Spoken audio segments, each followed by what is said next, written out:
So, Naresh, welcome to CTO Confessions. It's great to have you on board, sir. Thank you for having me. Brilliant. So tell the audience a little bit about yourself. Who are you? What do you do? And who do you work for? Yeah, so my name is Naresh Singh. I'm a partner and CTO at Lenox Advisors. We are a wealth management and insurance advisory firm. Our parent company is NFP, and we recently just got acquired by Aon. So we are an Aon firm. Wow. I am the CTO, so all of IT reports into me. I handle technology, risk, cybersecurity, and corporate real estate actually rolls into me as well. Wow. Yeah. So it's quite a kind of spectrum of things there. Everything from business as usual to developing the new stuff going forward. Exactly. A nice blend of normal day-to-day stuff and some challenging projects as well. So I'm always curious as to what exact problem a company is solving in the market. So what are Lenox Advisors doing? What's their problem that they're filling the gap of in the market? Yeah, so Lenox is a wealth management and insurance advisory firm. Our client base is a little different than most. We have a much younger client base. So our client base is typically in their mid-40s, where you'll see a lot of other wealth management firms, their client average age is in their 60s. So the challenges that we have are different in the sense of we have people that are younger, people that are more tech savvy, people that are expecting different things. So it's a blend of doing full service advisory services as well as some self-service. As we can tell generationally, a lot of the younger investors these days are looking for an app, they're looking for a website, they don't necessarily want to sit down with an advisor. But what we've seen is with more complex financial needs, you really need to sit down with an advisor and understand the different nuances and the different products that may suit your particular financial stat. Fantastic. And being somebody that struggles with the kind of financial side of stuff, I can understand how people need that kind of support. So from a tech perspective, how are you kind of making it easier for people? What's the technology behind the scenes which is assisting in this whole process? Yeah, so technology is a huge part of what we do. Obviously, all of our decisions are data-driven. We do data science. We do predictive analytics based on our customers' needs, what their wealth looks like, what their expected salary increases are going to be over the year. One of the big things in wealth management is really having a single pane glass view of all of your finances. So we accomplish that with a variety of feeds and APIs. So when we're advising a client, we really can see all of their holdings, where they have risk exposure, and where we have the opportunity to add some value. Excellent. And is that like connections to other providers? Correct. Other providers. So if they have outside assets at other broker dealers, we'll have those pulled in via feed or API. So that way we have all that information at our fingertips. Okay. So not being in the industry myself, and probably many people listening to this, I find that really interesting that different organizations provide that transparency, that ability to connect in and gather that information. Is this kind of normal in the field, or is this quite innovative? It's innovative. It's definitely, and it's something we're seeing a lot of more companies being more guarded with. I would say data is the biggest currency out there, and getting clients to share that data and other companies to share their data has proved challenging. We have some great relationships in the business that we've leveraged, and we've gotten in early stage with many of these firms in order to get their feeds. But it is something that's becoming harder and harder to get access to third-party data. Right. Okay. And I guess there's kind of technology out there that provides the ability to do that more, providing transparency, but secure transparency. Yes, there are some aggregators out there that allow you to get feeds of different data sources from different companies. We tend to not go too much with the aggregators. We tend to go direct. And that's for a variety of reasons. One, due to our institutional agreements, our clients like to know that we're getting data directly from the source rather than the third party to ensure accuracy, data hygiene, cleanliness, etc. Yeah. I absolutely would love this device myself, because, when you've got different products with different providers, it's a bit of a minefield. It is. It's a bit of a nightmare, right? Just being able to, have assets, you have insurance, you have annuities, you have credit card debt, you have car payments, mortgage payments, etc. Yeah, it can be quite overwhelming. Yeah, I can feel it from a personal perspective, how much that would make life easier, having a full, like a dashboard, your financial dashboard. Exactly. Yeah, good, good. So I've got a question here. So in which areas do people require the most education to be informed about in financial decisions? So I would say it varies very much based on where you are in life, right? So somebody who is younger is going to have a more aggressive profile in investing, more of a long-term view. As you become later in life, you're looking at college planning for your kids and you're looking for retirement.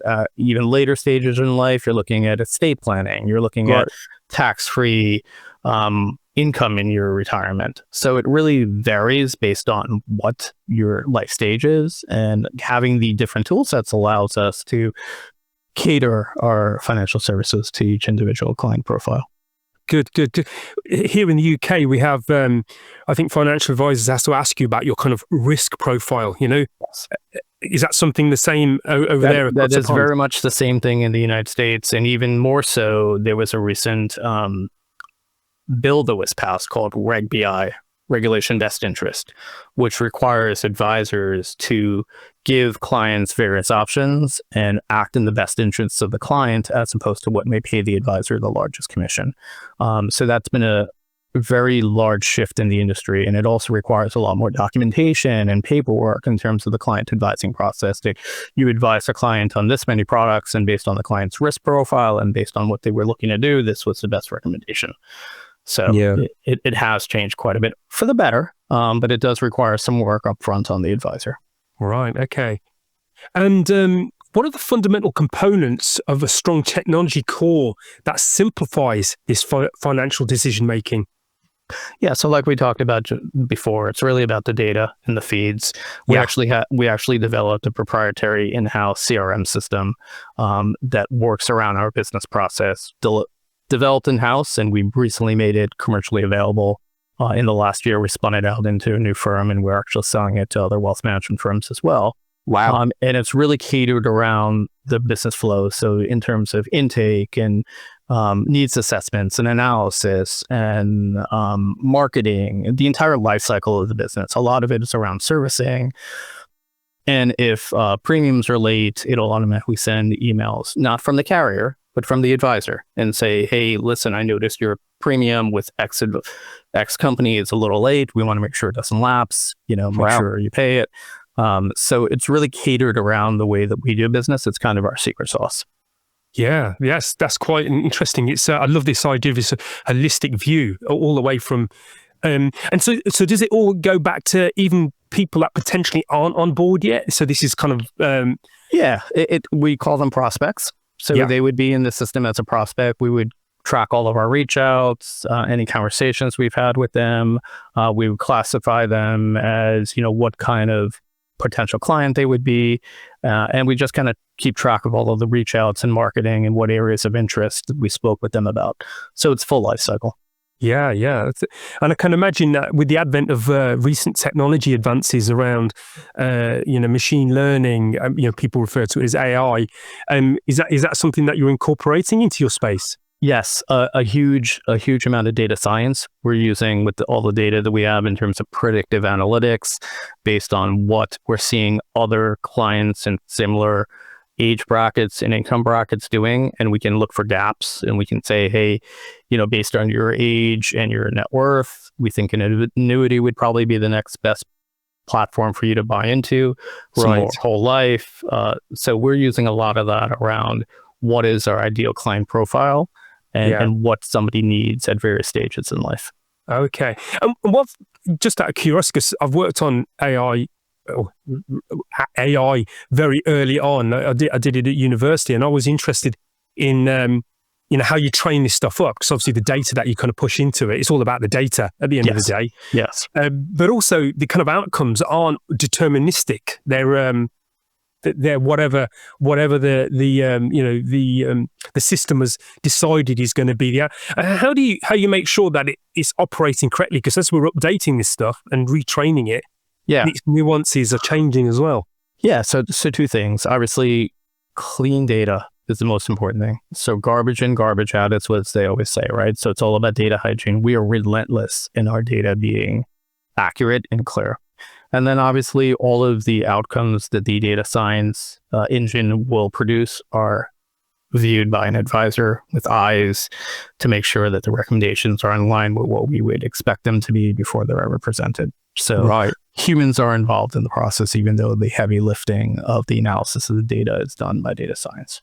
Okay, so it's augmenting the human being really, as opposed Correct. to It's not a replacement. It's a tool. Like everything else. We're not replacing our advisors. We're empowering them by allowing them to focus on the more value-added activities, right? So all the data crunching can be done on the back end, and the recommendations are filtered out to them. Yeah, I find this whole area fascinating. And again, I'm going to make a confession. I know it's all about you, Naresh, about your confessions, but I'm going to confess a confession of my own, is that I really struggle with large amounts of data, because you're absolutely right, rubbish in, rubbish out, and knowing a mistake in the data is going to cause some issues or some nuances on the other outcome, which you don't expect. So, and all healthy systems have good feedback loops. What's the feedback loop mechanism if something doesn't quite kind of work out? What's the readjustment or training back into that technology system to make sure that it doesn't make that mistake again? Yeah, so we have an adjudication system that kind of pops out anything that's a data anomaly or anything that didn't report incorrectly, and that goes into a dashboard. And then our data science team will review that dashboard to find out what possibly caused that error and go back and re-engineer the code accordingly. Wow. Yeah, that's pretty neat. And yeah, I love that, because you want to know about this stuff. You don't want it to be hiding. It's not just about.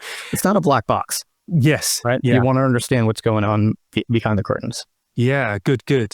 And what kind of people? I mean, obviously, you've got data scientists working on this. What are the? What's your team look like around this? Is there kind of layers of different types of people?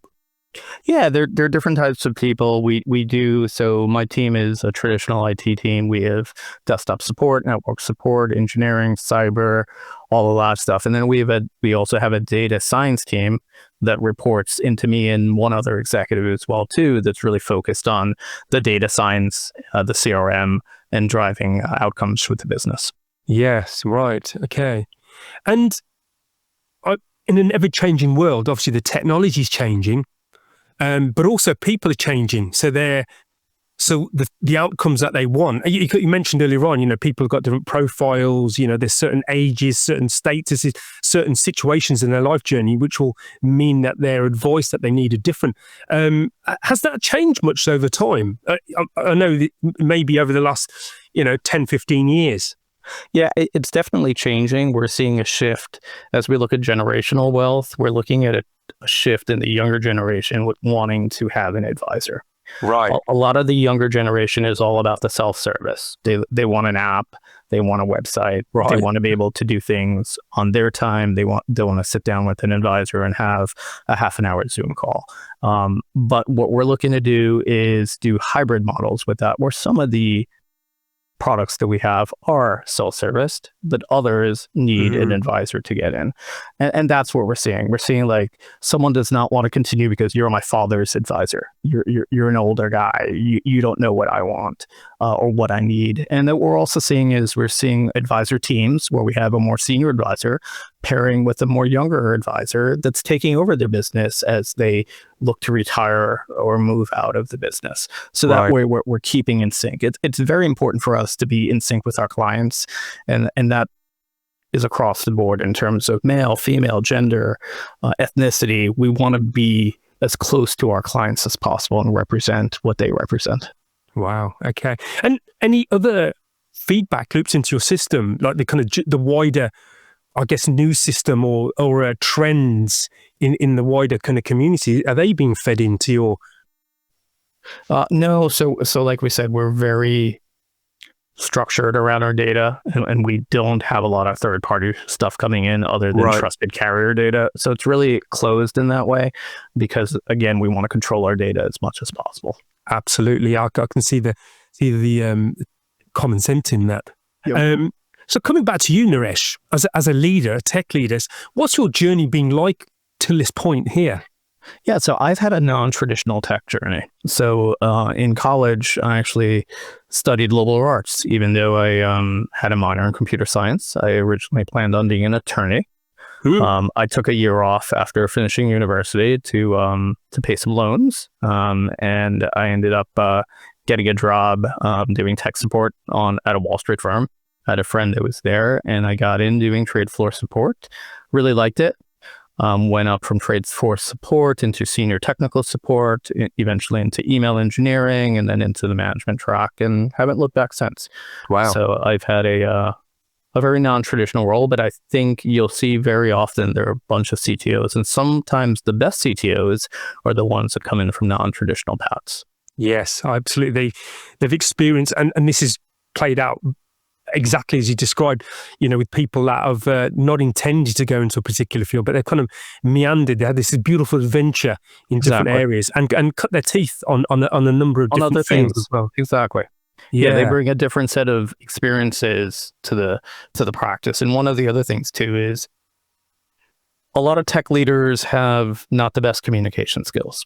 And, a major like computer science tends to attract those individuals, and people coming out of the liberal arts or the social sciences are generally a little more outgoing. And I find that really helps you as you move up your career. So Naresh, as part of your journey, you kind of mentioned you meandering and kind of moved around. What have you noticed about the industry of being in tech? Is it a tough industry to kind of move around in, and or what are your thoughts on that? It can be, right? So tech is an amazing field, depending on where you work. I've worked at a couple hedge funds in my career, which have been amazing opportunities. But the challenge in working in the hedge fund space is you're only as good as your last year in terms of revenue, right? So I've worked at a couple of hedge funds that ended up folding after having a couple of years of bad returns. So that's the challenge. But the great thing about a place like a hedge fund is you get your hands on amazing technology. You have great budgets. It's just that the stability is not there. Yes, right. And how did you handle that, a self-leadership perspective? Yeah, so I mean, at some point I realized in my 20s that was okay. As I got into my 30s and got married and started a family, I decided I wanted to move into a more stable environment. And that's when I went more into the institutional asset management firms and the wealth advisory firms where I am today. Right. Good. And what are you like as a leader? What's your style of leadership? Yeah, so I would say my style of leadership is a blend between player coach and servant leadership. The most important thing to me are my people. I'm definitely not a micromanager. I've worked under various micromanagers in my career, and that's not who I want it to be. My purpose is really to elevate my team, to bring that next level of leadership forward. And I'm happy to say I've minted a couple CTOs myself. So I have a couple of former employees that are CTOs today, and that's a source of pride for me that they've gotten into that rank as well too. Beautiful. I think that's a wonderful outcome of your leadership, to know that people have, you've been the launch pad for people's careers, growing them. And I guess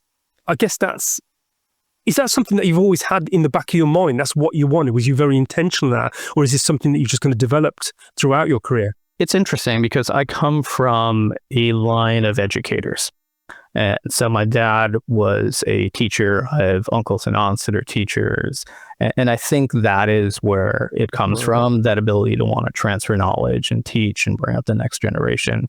I'm a lifelong learner. I recently completed my MBA a couple years ago, which I started I started in my 20s, got married, got busy, and put that on hold. And then during COVID, I finished my MBA, which was great. So it's all about learning and passing on that knowledge to others. Brilliant. And this is quite unusual to meet a CTO, a tech leader that's done an MBA, because, why is it unusual? I don't know, actually. I think that's an assumption of mine. And so that's interesting that you mentioned that. I think it's becoming more common. And that's one of the things I wanted to kind of talk about is I think a CTO, an effective CTO at a higher level, needs to be a cross-functional leader. Yeah. And you need to get those skill sets either from a prescribed curriculum like an MBA or self-study. I mean, I think it's very important to understand all the different aspects of the business, how they play, how they intertwine. You're an executive first and a CTO second. you just happen to lead technology, but you really need to understand the ins and the outs of the business, which levers drive profitability, et cetera. So I think that's very important. And that's one of the things that I did to kind of get me out of my comfort zone. I was never a math person. Get me out of my comfort zone, forced me to do my MBA. And, I think it really paid dividends in my career progression. Yeah. I'm getting MBA envy here because I wish I'd have done it now, to be honest. It's never too late. Never too late. There are a bunch of amazing online courses that you can do. It's become so accessible now. Yes. And even if you didn't want to go through a structured program, there's so many platforms like edX or Coursera or so many of them that offer these sorts of tools. And what has been the outcome of getting that MBA for you? Is it? I imagine in your day-to-day work, you've got more of a cross-functional view. You can have conversations about things that you probably couldn't have before. Exactly. I mean, as a CTO, you kind of fight for that seat at the table, right? And then a lot of CTOs have a little bit of a chip on their shoulder where they feel that they're not quite a C title. And I think an MBA gives you that ability to have that confidence in yourself that you understand the business, you understand how marketing works, you understand how operations works, you understand how sales works.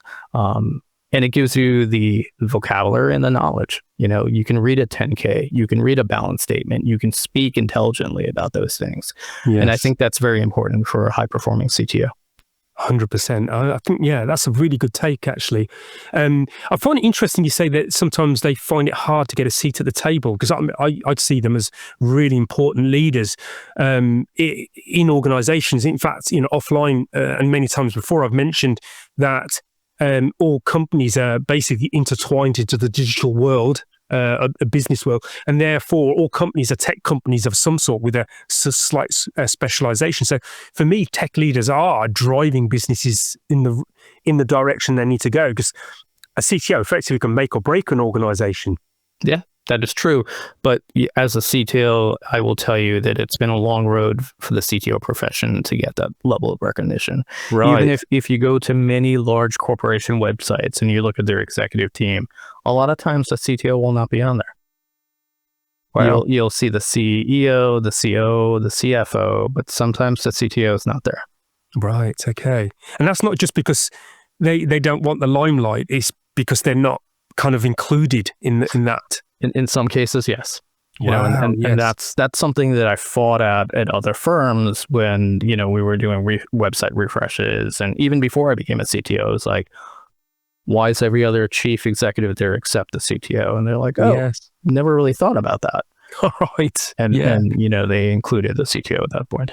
Yeah, it's good to, and I guess just to kind of give a shout out to the very thing that we're on with CTO Confessions. This is here to actually shine a light on tech leaders, because tech leaders play a really, really important role in society nowadays. In fact, I don't think it's celebrated enough. So often I post, engineers rock and tech leaders rock, because they do. They actually are defining the. If you look at our lives now, they're, for good or bad, they're affected by the decisions that tech leaders make in service of businesses. So, I think that's a really good shout out there. 100%. And I would say also, tech leaders typically don't self-advocate.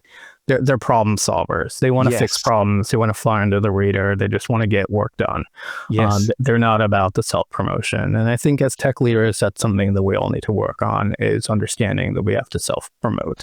That's something that I've struggled with as well, is self-promotion. And it's something that I'm working on as well. So on that point, this is a very, very interesting point for our tech leader audience out there. What would be your tips about self-promoting without making it too kind of arrogant or me? It's I would say get involved in industry events, try to speak at industry events, become guest speakers, join your local Society for Information Management or other tech groups like that, and just elevate yourself within those. And generally you'll start getting some pickups on reporters that may want to do a story. If you come up and really pitch yourself as a leader or an expert on something, that's where it really helps in getting press and all of that sort of stuff. In terms of the tech, because it's all about the business at the end of the day. It's the business system has to succeed. And imagine some of the decisions that you have to make to help the business in a particular direction. It can be quite tough at times because there's a cost and you need to sell that to the business. What's your learning around that? Yeah, so I mean, it's really about the cost benefit analysis, right? So a lot of the stuff that we work on might be compliance driven, where there's a cost to do a system implementation, which has to be levied against the cost of what a regulatory fine would be. Right. So someone would say, oh, you're spending X hundreds of $1,000s on a system that monitors employee communications. Yes, but a single fine on that could be a couple $100,000 from the SEC or FINRA, and what the reputational risk would be of that fine that you did not have adequate supervision around written communications. Yes. So there's a cost benefit on a lot of that stuff. Absolutely. And I guess it's quite clear historically, you can see the numbers. I have to share that I've worked for an investment bank in the past, and I do remember them being some very serious fines for what some of their employees had done, and the company took it very seriously as well. So they were trying to put the training out there, make people aware, but also, I guess, people are going to do stuff under the radar, and you need to be able to detect that very quickly. Correct. Yeah, and that's all around putting controls around their devices and monitoring their communications. And like you said, people will do things off the radar, and it's about really giving that culture of trust and understanding and letting people know the why behind it. Yes. A lot of it is the why behind it. It's a reputational damage to the firm. It can cost us financially. We can lose clients. Yeah, I think if people understand the why more, they're more likely to comply rather than, you told me I had to do this. Yeah. Why do I have to do this? Right. Yes. So I think that's a really good point, Naresh. Because I sometimes struggle with, or rather back in my career, I struggled with sometimes things we were asked to do. And I think the why was always missing. What's the Simon Sinek, his famous TED talk. He talks from a product perspective, but why? Yeah. What's the why? What's the why? Exactly. Yeah. And you mentioned, you kind of touched on it a little bit earlier on around security, because this is one thing I really do feel sorry for tech leaders about, because I imagine, especially a financial firm, you're under attack all the time. It's relentless. Most companies are getting it all, but imagine, how does that kind of function in your space, that feeling? Yeah. So, I mean, you always ask what keeps you up at night, right? It's risk, right? You've got the standard stuff. You've got this ransomware, the email compromise stuff, right? And that's table stakes. I mean, everyone knows that you have to have multiple layers of protection. You have to have a good security managed provider. You have to have a SOC. But then there are other stuff that we have to worry about, like so-called friendly fire. We had that issue this past summer where we had an EDM provider that pushed a bad patch out that crippled 8.5 million endpoints, right? And that had rampant effects that, really rippled throughout all the industries. And that wasn't anything any CTO was on their radar, that they had to worry about one of the largest vendors out there pushing out a bad patch. We all woke up to a very bad day with machines on blue screens, throughout the country and throughout the world. Wow. So there's a lot of risk that we have to manage. Yes. It reminds me of a previous podcast where there was talk of this attack vectors that the people that are trying to, get through some of them are quite ingenious. And as you say, it's not just about your systems, it's about people providing supply chain. It's about supply chain as well, right? So anytime you have a connection or do business with someone who's a third party, it introduces risk into your environment, And let's say, for example, I feel like talking this one through because I'm really kind of curious is how you deal with this. Because let's say, for example, a third party, you're using some of their libraries, maybe they've got a service that you integrated into your system. How do you kind of accept that patch in? What's the general process?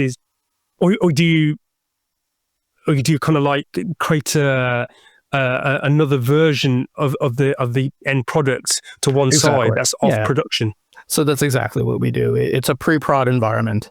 Yeah. It's either called a pre-prod or a UAT environment, user acceptance testing environment where we would promote that code in first, make sure that that code's validated and correct and functions as intended before we would push that into production. Yes. So those are the stopgaps that we have for that. But, the issue that we had with the CDM provider over the past summer, I mean, they were a titan of industry. I mean, everybody used them, and they pushed one bad patch and knocked out 8.5 million machines. Ouch. Yeah, that's pretty devastating. That is pretty devastating. And I guess there's a continuous learning curve. I can imagine it's a huge learning curve, a continuous one that never seems to end, where people are coming up with weird and wonderful and very ingenious ways to bring, your systems down or get into them. Yeah, and you know what? That's part of the excitement of doing the job, right? It's a little bit of the cat and mouse, and it's impressive to see the stuff that these threat actors come up with. Some of which are quite ingenious, and it keeps us on our toes. Yeah. I've fed absolute credit to yourself and all CTOs out there that put this, because I think I would have many sleepless nights because it'd be on my mind a little bit, probably too much, to be honest. So that's great. And you mentioned your leadership style a second ago, and I'm always interested in any tips about getting the best out of your people. You've obviously developed some to your, to tech leadership positions already. You've got a few CTOs within your journey. Any other tips that you'd like to offer around getting the best out of your tech people? Because tech people are a kind of special bunch. Yeah. Quite unique. I think we covered upon it before. It's understanding the why, right? Why are they building this product? How are they adding value to the business? Why are you having them take this training? Or why do you think this is important? I think people understand that when it's what's in it for me and how is this going to help me? Because people, at their core nature, they're self-interested, and you have to find out what appeals to each individual. And I think the why behind it is really the most important thing. Yeah, I think that's a really good takeaway from this. I think the why allows somebody else to create the story around it, as opposed to being told what to do. Exactly. Yeah. Good. That's a great tip. Any other tips for your teams in getting the best out of them? Communication. Open communication, constant and never-ending learning. One of the things that I love, like I mentioned before, I'm a lifetime learner. One of the things I love about tech is it's always changing. Today it's Windows 11, tomorrow it's going to be Windows 12, a year from now it's going to be Windows 13. You can't rest upon your laurels. You really have to be a lifetime learner. You have to be continuously curious. Always have to be pushing the edge. Don't stay comfortable. Comfort is the enemy of progress. You really have to get out of your comfort zone and just continue to grow and learn. Yeah.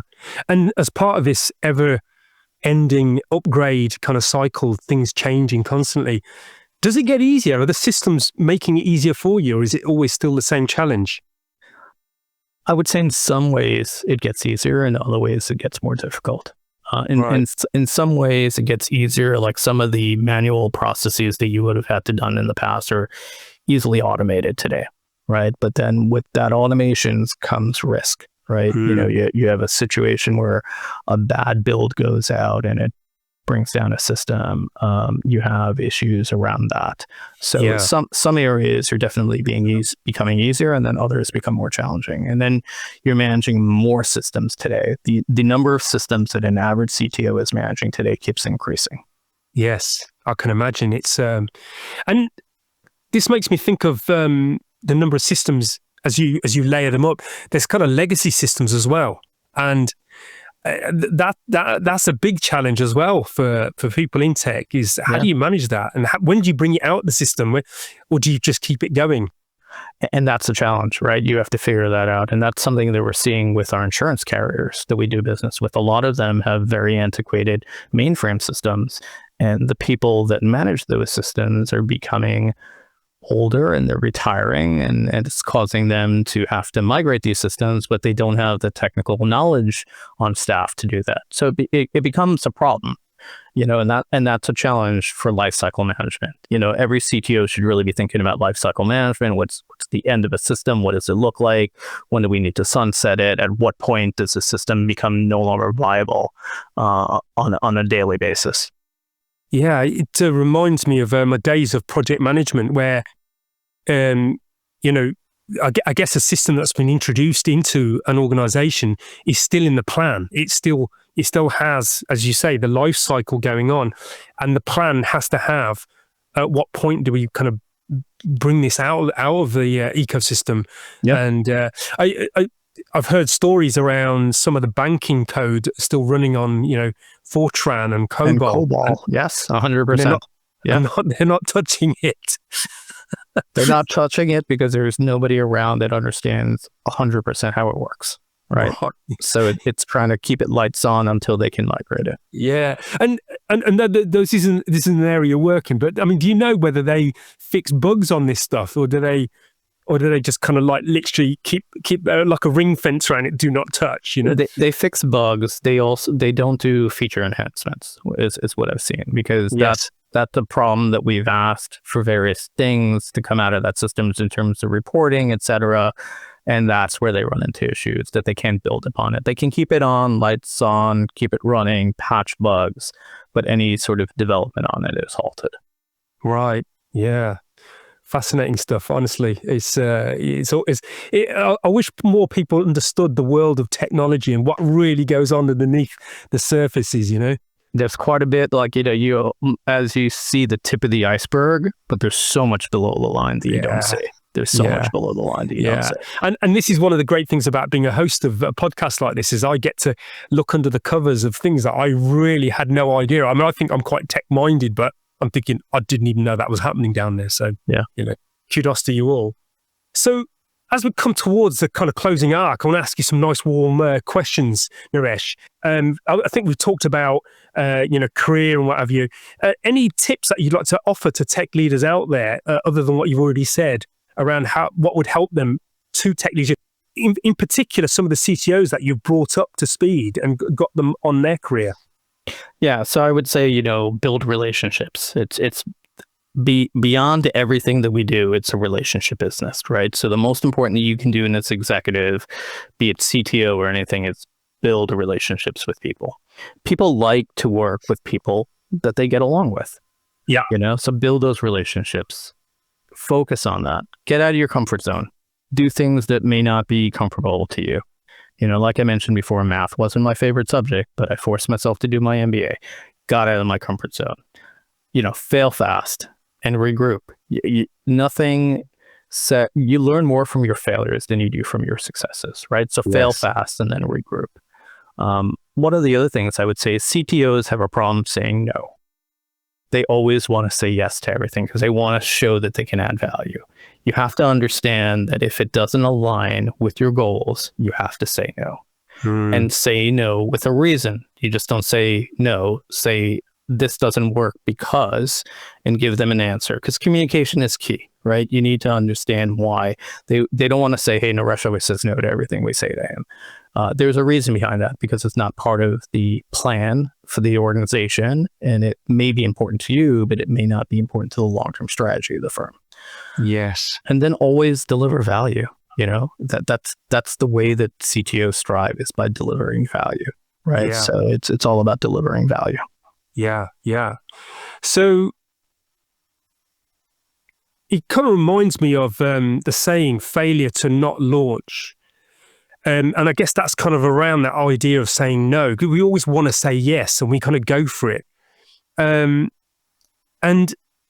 it's, I guess it is around that wanting to please the business, wanting to seem to be having value. You've obviously got value, but it's trying to prove that point. It's almost like a child that, I don't think child's the right word, but that needs to kind of prove themselves in front of their kind of guardians.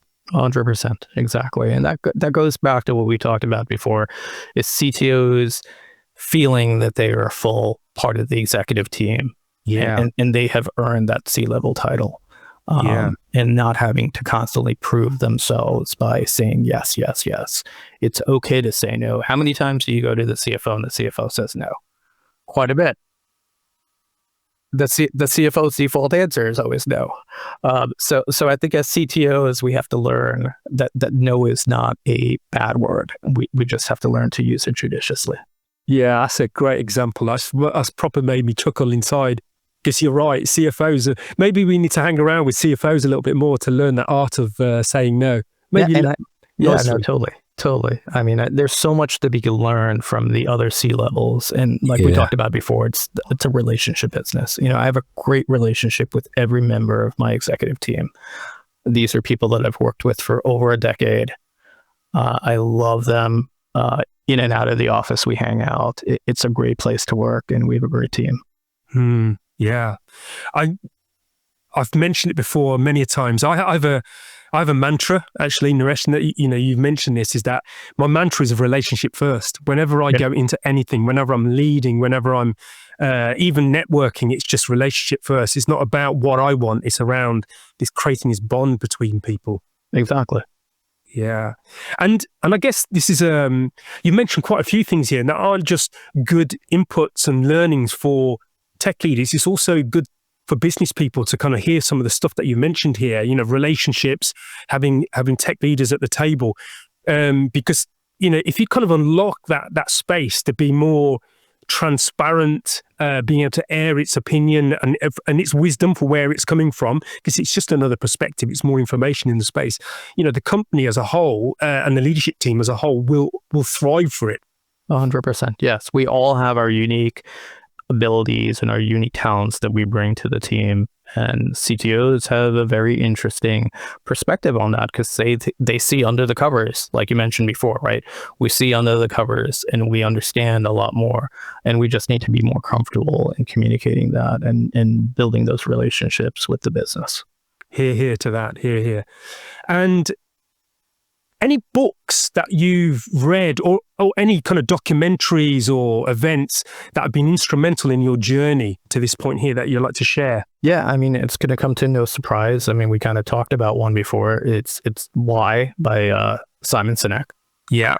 And then the other one is the 10-Day MBA by Stephen, what's Stephen's last name? I think Silberg, I believe it is.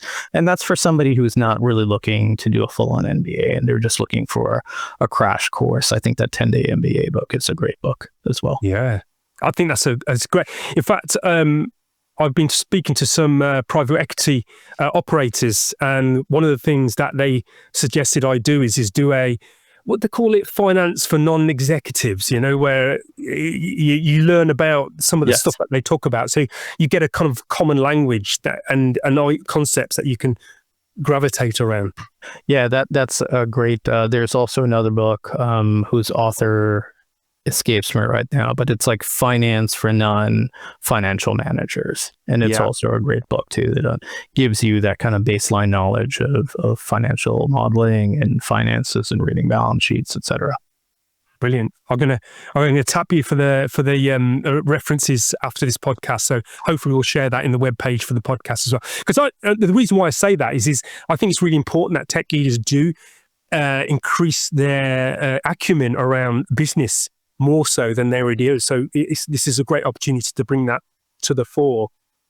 So here we go, Naresh. I'm going to offer you a wish. You don't get this very often. Okay, I'm going to offer you a wish from the tech genie.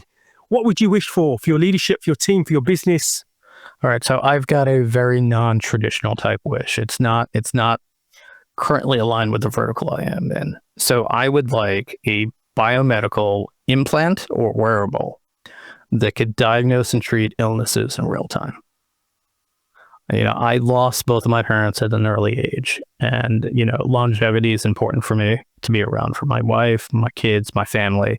And I think that we are close to doing something like this where you can have either an implant or a wearable that can in real time give your body feedback as to what ailments may be brewing, what currently might be going on. And that could be anything is minor. Today we have about blood sugar, right? They have implants today that can manage your glucose levels, but couldn't there be devices that could manage enzymes that could say, hey, listen, based on the enzyme levels that we're seeing, you might be at risk for getting a heart attack or stroke or something like that would allow you to have some time to get a preventative measure done before.